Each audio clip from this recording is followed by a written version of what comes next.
So a constant thing that's really frustrating me is this use of close coupled T's at underfloor heating manifolds. And it's actually quite a difficult one to explain. And of course there are different scenarios, different applications for it.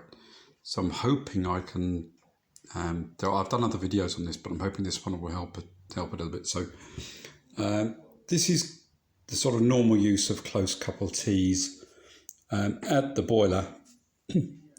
And basically this does not form a short circuit. So this pump will supply, and it could be multiple pumps off of this circuit or a single pump, it doesn't matter. This will match the load of the system. There's no point in short circuit in this.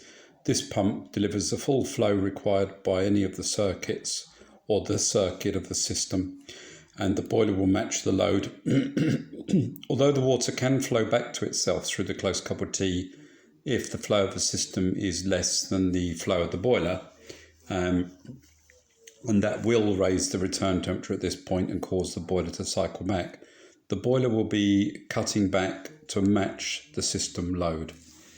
And this is not the same thing. So this is an application where I've got a few zones, but this one here has got a close coupled T after the zone valve.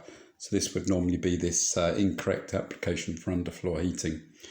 Now in this situation, this pump is delivering its load to the various circuits, and it's quite happy to do that, although there is a sort of a bit of mix and matching. So if one of these circuits closes, then it's going to increase the head seen in the system where it loses that flow in that system. So you're going to see a pressure rise across the system when each of these zones closes. The problem with this one is that when this one opens, you're going to have a full flow. So that pump now has no reason to pump around these circuits. Now it may pump around those circuits if they're low enough resistance, but you're going to have a massive flow right through here, and it's doing no work. It's coming straight back to the boiler without supplying a load. It's no longer matching the load on the system. You're going to get an underflow here, an underflow here. This one obviously is going to be an underflow, so this will get its correct load drawn to the underfloor, but it's going to come straight back to the boiler. Now, I've been objecting to this, but I've not offered a solution, and it occurred to me today that there is a solution, and that's that what we do is we put in here a zone valve for a bypass in here, and then what we do is we only allow this one to open when this one opens if these two are closed. So we could use a set of relays to sense whether these are closed. If these are closed and this one opens, then this one will open as well, and that would work. Then this becomes a primary circuit, and the pump isn't looking to satisfy these two, and therefore that would become a standard configuration as in this one here.